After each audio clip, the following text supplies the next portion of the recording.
Okay, the pandemic is when you walk through the kitchen and you're wearing some socks, and those socks are keeping your feet warm and comfy, and then you step in a puddle of a little bit of water on the floor and it gets all in between your toes, except it stays like that for 6 months to 2 years. I mean, however long this will carry on for. Just permanently having a wet sock. Can you imagine that? That'd be fucking horrible. It's strange to be asked initial thoughts because it's developed in stages. My first reactions was like, we'll be fine. Everything will be fine. I was just like, oh, that's something that's happening really far away. It has nothing really to do with us. I didn't think anything of it, to be honest with you. I guess I kind of treated it like some conspiracy theory. I wouldn't have even imagined that it would have been August before things aren't even back to normal.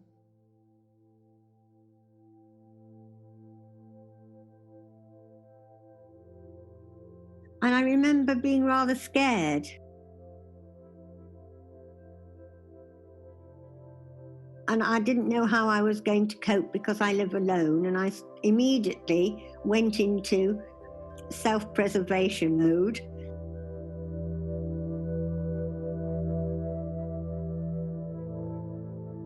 Kind of like wars, right?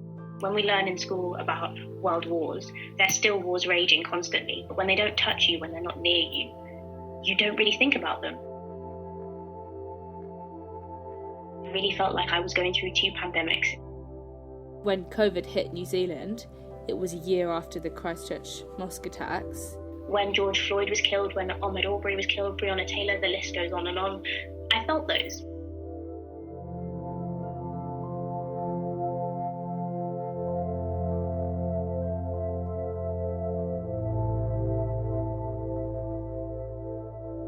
So when lockdown happened, we were just in this safe haven bubble of observing COVID from the other side of the world. Everything we see is kind of through a lens. It all just flows into this one kind of just global news. And it's odd being the other side of the world and not knowing how you can help the situation. My mum's a frontline NHS nurse. My job title is an occupational therapist. So I work with people with disabilities, illnesses, get them back to independence or support them with having as independent a life as possible at home. Parents were just had retired or at the point of retiring from being doctors. So they were sort of winding down and then got the call back. I think at first you kind of don't believe it until you see something.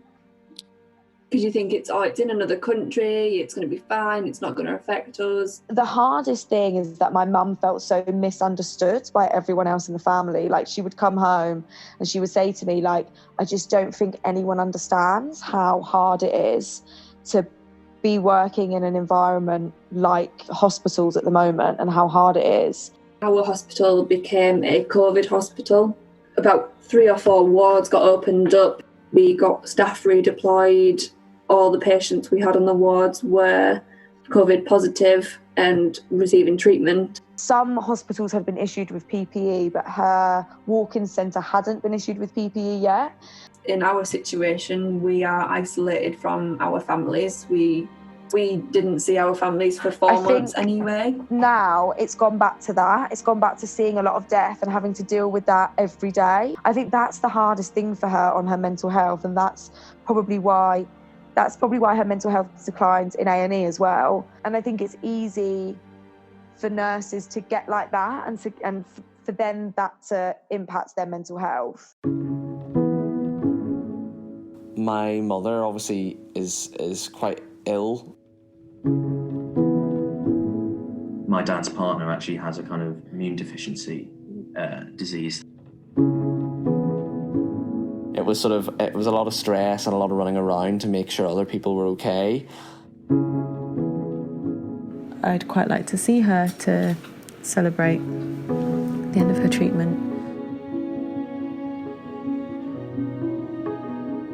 One of the worst aspects of it was having to tell people, because I felt unbelievably fucking guilty that I might have passed it on to people. I think it touches you through your friends and family who were there too. If it was me that passed it on to him and he's nearly died or had died, you know, how could I live? I felt really bad about living with that, even though I've not done anything wrong.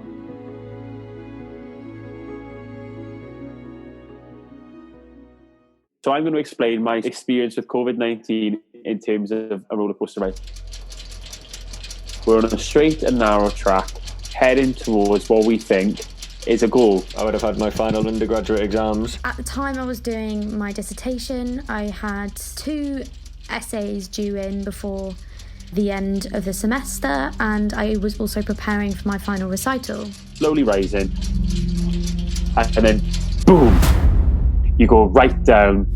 Their normal routine is completely disrupted, and you're asking us to, you know, take these kids out, and they're getting really upset, understandably. And as we're going up, we're going back down, up and down, and we're doing lots of swirls. A lot of up and downs quite rapidly. But it was the loneliness that was the main factor. Chaos is progressing, we're still not having any idea of what is going on. It feels like you're living through a post-apocalyptic novel. Then I got quite paranoid because my type 1 diabetes. Like 2 steps forward, 3 steps back. Not socialising and working in the same place. Yes, he's always in the background. It's hard for families, and I think it was really hard. Incredibly lonely. I think I once sat down and sat here and thought, you're lonely today.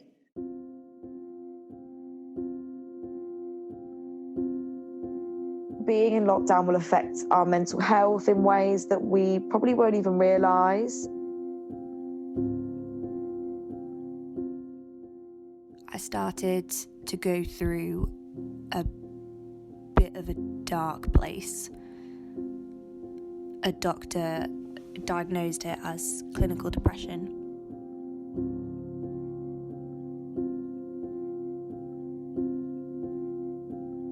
One of the things that made me quite unwell or stopped me from being well throughout lockdown was battling intense periods of loneliness, and I've struggled with loneliness for a long time. They're arguing that since lockdown there's been a reduction in incidents, and of course there fucking has, because everyone's been locked in the cells 23 hours a day, and that prisoners are happier with that. No, they're not. There's been a massive increase in self-harm. And when you have depression, you already feel like you're the loneliest person in the world.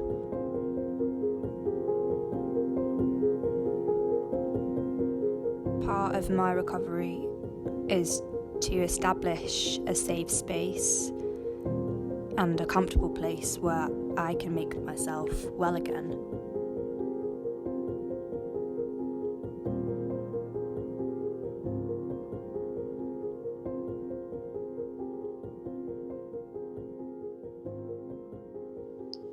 For those living alone, for those who can only go as far as their doorstep. Everyone's mental health and planning would be just so much better if we were given how long this would last at the beginning. Alone and who hate the phone. Those who depend on human contact. This is for those who are alone. So I opened the bedroom window and he said, "Are you all right, Mrs. Whittaker? Because there's an awful lot of milk on your doorstep." This is for you. But that was really reassuring because someone cared. For those who sleep alone in their bed. I also think maybe personally I'll be very quick to forget how much good it did me to be focused on my own well-being.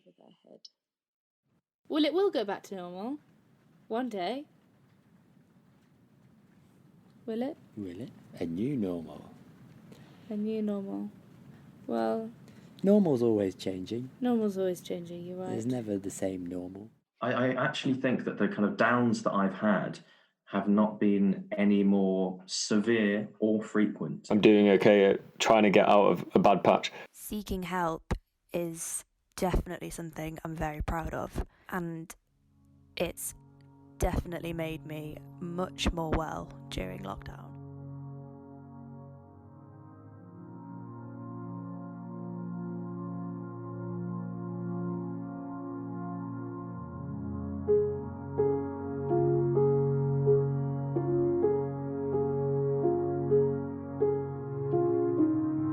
I actually feel like I've come out of this lockdown in a more positive place than I was. You know, I'm much more capable of sitting on my own. We still managed to do it. We still managed to graduate, even in a global pandemic. And I think that proves the strength of our generation. I think our whole COVID time has kind of been like the theme of gratitude. Right now, in this very moment, I'm incredibly grateful that I've had the time for myself.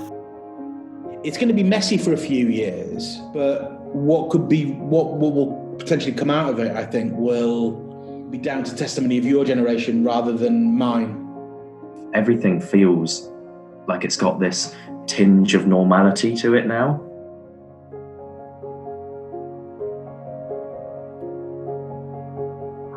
I'd like to go to John Lewis and just browse and start at the bottom and go right to the top and pick up things and put them down and feel things and go and try things on and put them back. There's that poem, When I Am Old. When I am old, I shall... How does it start? When I am an old woman, I shall wear purple, with a red hat which doesn't go and doesn't suit me. And I shall spend my pension on brandy and summer gloves and satin sandals, and say we've no money for butter. I shall sit down on the pavement when I am tired, and gobble up samples in shops and press alarm bells, and run my stick along the public railings, and make up for the sobriety of my youth. I shall go out in my slippers in the rain, and pick flowers in other people's gardens and learn to spit. A piece of advice I'd give myself in 2019, if I were propelled into the future to a point where there was a global pandemic, I would say take the time to acknowledge your feelings. Try to figure out any problems, any dynamics or relationships which might make it difficult. Just carry on being patient and doing what you're doing is what I would say. I think you're doing what you need to do, and I've said that all along.